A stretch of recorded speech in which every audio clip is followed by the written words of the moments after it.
ये जो सर्कस जो चल रहा है जिसके शेर चिराग पासवान जी हैं, देखिए कितने स्क्रिप्टेड कहानी है कि हमारा अंगूठी खो जाएगा, आप लोग उसको पहुंचाने आना। कि चिराग पासवान जी सब कुछ ले गए, बाबा साहब भीमराव अंबेडकर जी की मूर्ति ही क्यों छोड़ दिए। पहले आपके साथ काफिला चलता था, आज देखे है ना 6-7 गाड़ी था साथ में, जिसमें 2 एस्कॉर्ट का था, एक उनका था, 2-4 बस। अब धीरे धीरे इनकी जो लोकप्रियता है ये घट रही है। आप मतलब फिल्म में क्यों नहीं ट्राई करते हैं? फिल्में तो उन्होंने किया था, तो फ्लॉप हो गया ना, फिर से करेंगे। फिर से करिए। राजनीति में तो फ्लॉप ही हैं आप।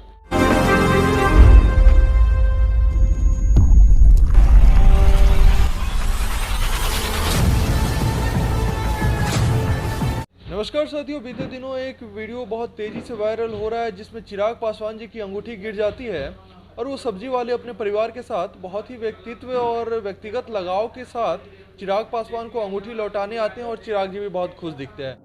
अरे हुआ क्या, हमारा अंगूठी उस दिन मेला में हम गए, इफ्तार के बाद नहीं गए थे हाँ हम गए तो गिर गया कहीं अंगूठी। अच्छा भैया मेला में अब कहाँ, अब हम भी छोड़ दिए कि चलो गिर गया, खो गया होगा। तो उसके बाद वो फोन आया, ये देखिए। चलिए धन्यवाद नहीं अपना सब्जी बेचे वाला है बेटा। ये देखिए ये होता है परिवार वाला। इसी संदर्भ में हमारे साथ बात करने के लिए मौजूद हैं रालोसपा पार्टी सेल के प्रदेश अध्यक्ष शिवम जी। शिवम जी, बहुत स्वागत है आपका। आपका बहुत बहुत धन्यवाद शुभम जी। अच्छा, चिराग जी की लोकप्रियता दिन प्रतिदिन बढ़ती जा रही है और उनकी एक अंगूठी भी खोती है तो लोग जाकर पहुंचा देते हैं। अब देखिए ये तो वही बात हो गई जो हम लोग कुछ दिन पहले बोल रहे थे और आगे भी बोलते आएंगे कि ये जो सर्कस जो चल रहा है जिसके शेर चिराग पासवान जी हैं, ये देखिए कितने स्क्रिप्टेड कहानी है कि हमारा अंगूठी खो जाएगा, आप लोग उसको पहुंचाने आना, मतलब एक अच्छा टीआरपी हमको मिलेगा। ये सब जो है ना टीआरपी का ड्रामा है। देखिए क्या होता है, उनका अंगूठी खोया, मतलब ये स्क्रिप्टेड लगता है आपको? ये टोटली स्क्रिप्टेड है। उनके चहेते सौरभ पांडे जी का होगा इसमें कुछ कि हाँ भैया ऐसा करते हैं, ये होगा, मैसेज ये जाएगा, ऐसा है इनका।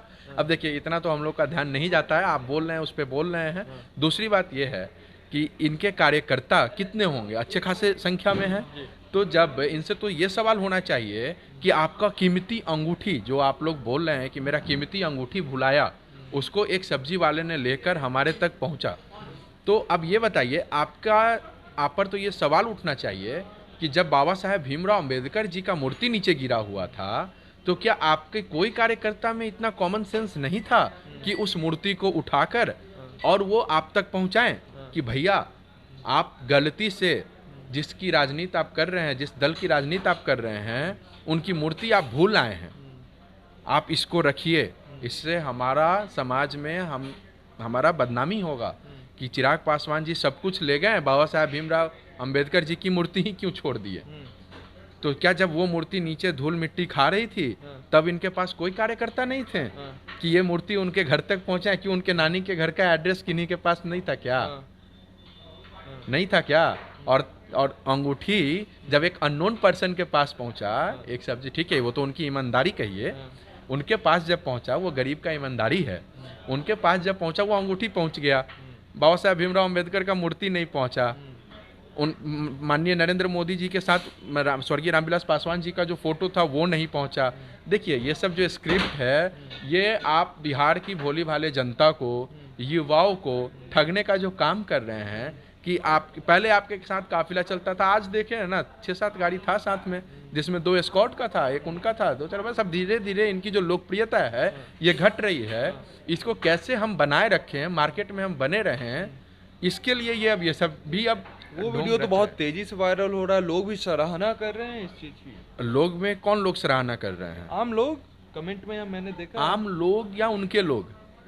अब अगर उनके लोग इस चीज को सराहना नहीं करेंगे तो फिर वो भी तो दिक्कत है ना। अब देखिए क्या ना, स्क्रिप्टेड चीज, अब स्क्रिप्टेड पॉलिटिक्स ही ये कर रहे हैं क्योंकि ये तो मतलब फ्लॉप एक्टर है ना। तो हम तो कहते हैं ना कि आप पॉलिटिक्स छोड़िए, राजनीति को छोड़ के आप मतलब फिल्म में क्यों नहीं ट्राई करते हैं? फिल्में तो उन्होंने किया था, तो फ्लॉप हो गया ना, फिर से करेंगे। फिर से करिए। राजनीति में तो फ्लॉप ही हैं आप। 2 बार के सांसद बन गए, तीसरी बार भी बनने वाले हैं। 2 बार किनके कृपा से सांसद बने? स्वर्गीय रामविलास पासवान जी के कृपा से उनके पुत्र है तो ऑब्वियसली तो पुत्र हैं। तो इस बार जब पुत्र का जो दिखना चाहिए था, क्या कर्तव्य है, वो तो दिखा दिए। दूसरी बात, माननीय प्रधानमंत्री जी की कृपा से वो सांसद बने हैं। वो अपना उनका क्या, आज क्यों नहीं वो जमुई की बात करते हैं? क्यों जमुई भूल गए क्या? अब जमुई में उनका नहीं रहा क्या कुछ? अच्छा, कहाँ की बात करते हैं आज? अब वो तो हाजीपुर की बात करने लगे हैं आजकल। अच्छा। बिल्कुल, उन्होंने घोषणा भी किया है शायद कि हाजीपुर से लड़ेंगे। वेलकम है। अरे लड़ने के लिए सब स्वतंत्र है। वो हाजीपुर से लड़े हैं, जमुई से लड़े हैं, या फिर पंजाब से लड़े हैं। पंजाब की से भी लड़ सकते हैं। पंजाब से क्यों? उनका ननिहाल है ना, अच्छा। वहाँ से भी लड़ सकते हैं। क्या दिक्कत है? कहीं से लड़े, लड़ने के लिए स्वतंत्र हैं। हाँ, लेकिन ये जो स्क्रिप्ट था जो आप अभी हमसे सवाल किए, बहुत मज़ेदार सवाल था। बाबा साहब भीमराव अम्बेडकर जी का मूर्ति उन तक नहीं पहुंचाया गया।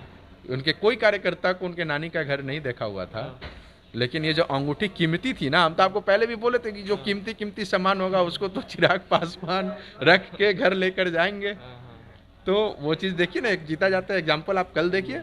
अब वीडियो क्यों नहीं वायरल होगा? भाई देखिए, हमारा बिहार है, हमारे बिहार में गरीब तो ईमानदार होते हैं, गरीब को तो पहुंचाना जरूरी था। वो तो आपको गरीब क्या लगता है कि वो गरीब को पहले से बोल दिया गया हो कि अंगूठी आपको दे देंगे, आप पहुंचाने आइएगा? भाई जिस तरीके से वो मिल रहे हैं, जिस तरीके से, अरे ये अंगूठी, अरे यही है, अरे क्या, ये सब वो वीडियो भी हम जनता को दिखा रहे हैं। ये सब स्क्रिप्टेड है, ये सब स्क्रिप्टेड है। और इनका पॉलिटिक्स ही अब स्क्रिप्ट पे डिपेंड करता है। तो जाने दीजिए, छोड़िए उनको, जो करना है, जैसे करना है करिए। अब आप अपनी बताइए कि आईटीसीएल की क्या रिस्पॉन्सिबिलिटीज है और आगामी कार्यक्रम क्या है आपके? हाँ बिल्कुल, हमको बहुत अच्छा लगा आप हमसे ये क्वेश्चन किए शुभम जी। आईटीसीएल हम टोटली हम लोग 28 अप्रैल 28 अप्रैल से हम लोग टोटली फोकस कर रहे हैं अपने संगठन को विस्तार करने का। हमको मेरे बड़े भाई श्री प्रिंस राज जी और हमारे मार्गदर्शक, हमारे अभिभावक श्री पशुपति पारस जी का आशीर्वाद मिल गया है। उन्होंने मुझे कह दिए हैं कि आप अपना संगठन को विस्तार कीजिए, पार्टी का विस्तार कीजिए और संगठन तैयार करके मजबूती से सभी लोगों का एक कार्यक्रम कीजिए। हम लोग उसमें उपस्थित रहेंगे। कितने दिनों में आप यह कार्यक्रम करेंगे? देखिए, अभी फ़िलहाल हमारा 28 तारीख से प्रोग्राम स्टार्ट है। 28 तारीख से हम मेरा जो पहला प्रोग्राम लगा है वो बेतिया, मुजफ्फरपुर, रक्सौल, सुगौली, ये सब जगह का प्रोग्राम है। इधर जाना है हमको, अपने युवा कार्यकर्ताओं को जोड़ना है। बहुत सारे लोगों का डिमांड है कि भैया आप आइए, हम जुड़ना चाहते हैं। और हम मतलब जो राष्ट्रीय लोक जनशक्ति पार्टी, जिसको सत्य कहें तो कहीं से कोई इसमें कोई दोमत नहीं है। हम इस पार्टी में जुड़ के और ग्राउंड लेवल पे काम करना चाहते हैं। बहुत सारे युवा जुड़ने वाले हैं और आपसे भी, आपके चैनल के माध्यम से हम और भी सारे मीडिया वालों को भी इनवाइट कर रहे हैं। आप साथ साथ आपको भी इनवाइट कर रहे हैं कि हमारे सभी मीडिया कर्मियों के लिए एक गाड़ी अलग से रहेगी। और मतलब हम चाहते हैं कि वो लोग चलें और हम लोगों को दिखाएं कि हम लोग ग्राउंड लेवल पे क्या काम कर रहे हैं। और ये बात राष्ट्रीय लोक जनशक्ति पार्टी के लिए हम लोग उनकी जो विचारधारा है उसको पहुंचाने का काम हम अपने युवाओं में कर रहे हैं, करेंगे। और हमको उम्मीद है इसका रिस्पांस अच्छा मिलेगा और एक ये अलग मैसेज जाएगा, बिहार में एक अच्छा मैसेज जाएगा हमारी पार्टी को लेकर। हमारे अभिभावक पशुपति पारस जी जो कि केंद्रीय मंत्री हैं भारत सरकार में, उनको लेकर एक अच्छा मैसेज जाएगा।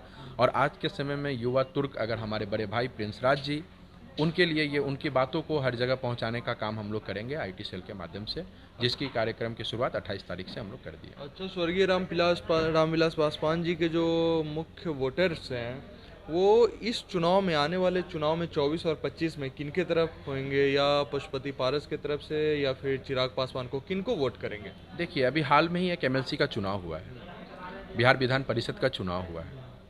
आप अगर आंकड़ा देखें तो वैशाली जिला में सबसे ज़्यादा पंचायत चुनाव जीतकर हमारे पासवान समाज के लोग ही आए हैं। चाहे वो जिला परिषद देखिए, चाहे वो मुखिया का देखिए, चाहे वो वार्ड पार्षद का देखिए।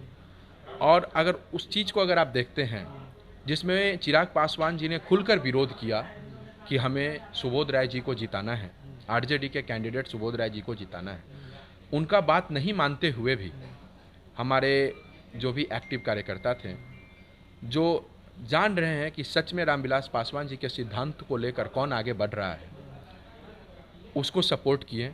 चिराग पासवान जी की बातों को खारिज करते हुए हमारे केंद्रीय मंत्री, हमारे अभिभावक पशुपति पारस जी का सपोर्ट किए, हमारी पार्टी का सपोर्ट ये तो किए। बात हो गई एमएलसी चुनाव 24 और 25 में क्या लग रहा है? देखिए, अब अगर हम इस चीज़ को देखते हैं, जो अभी हमारे सामने आप चुनाव की बात कर रहे हैं, तो हम आपको एग्जाम्पल के तौर पे, उदाहरण के तौर पे हम चुनाव वो की तो ही एक, जनप्रतिनिधि हो गए, आम लोग किसे करेंगे? देखिए आप एक बात बताइए, वो जनप्रतिनिधि किसी न किसी आम ही लोग के नहीं, जनप्रतिनिधि हैं। बिल्कुल, बिल्कुल। तो जहाँ वो जनप्रतिनिधि जाएंगे, उनके आम लोग भी वहीं जाएंगे, इसमें कोई दो मत नहीं है। जहाँ ऑब्वियस ही बात है कि जहाँ जिनका वोट होता है वो उनको ही वोट करते हैं, और इसका एक नमूना आपको दिख चुका है। बाकी बात नमूना जो है हाजीपुर के चुनाव, लोकसभा चुनाव में भी दिखेगा, इसमें घबराने वाली बात नहीं है। चलिए, बहुत धन्यवाद।